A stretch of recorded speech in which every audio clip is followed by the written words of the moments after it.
The UK is providing £20 million in additional humanitarian support to get water, sanitation and hygiene products. We stand ready to play a full role in the decommissioning of Hamas weapons and capability. Along with our allies, our absolute focus in the days and weeks ahead is the relentless implementation of this peace plan. That is no small challenge. And so we stand ready to deploy our diplomacy and expertise in three key areas. First, to support the reconstruction of Gaza. It is an immense task. The devastation defies description, and it will require a truly international effort. But we are ready to play our part, starting with a conference here in the United Kingdom this week, hosted by my honourable friend, the Minister for the Middle East. Second, to support transitional governance arrangements in Gaza. We will continue to work closely with the Palestinian Authority on the vital reforms that they need to make. And third, to help ensure security in Gaza through a ceasefire monitoring process, planning for the International Stabilisation Force. And, Mr. Speaker, drawing on our experience in Northern Ireland, we stand ready to play a full role in the decommissioning of Hamas weapons and capability. Because, as this House knows, there can be no viable future for Gaza, no security for Israel, if Hamas can still threaten bloodshed and terror. So we will work to put that threat out of action for good.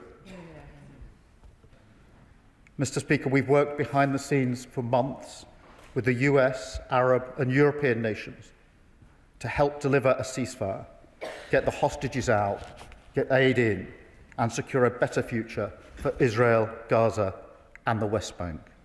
I am proud of our contribution.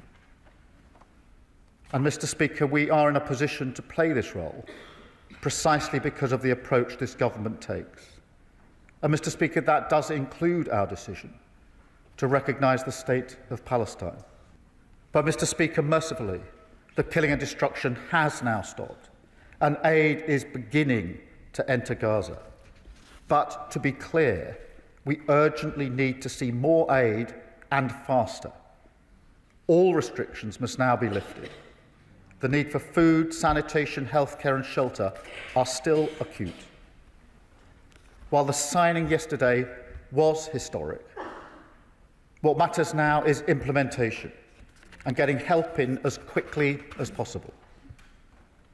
The UK is providing £20 million in additional humanitarian support to get water, sanitation and hygiene products to tens of thousands of civilians across Gaza. That is in addition to the support that we're already providing. Our 2 field hospitals in Gaza have already seen 600,000 patients. And earlier this month, Mr. Speaker, we evacuated the 3rd group of sick and injured Palestinian children to the United Kingdom, and they are now being treated by the NHS. And we will work with the UN and our partners to go further and faster to provide the aid that is so desperately needed. And, Mr. Speaker, let no one be any doubt that none of this would have been possible without President Trump.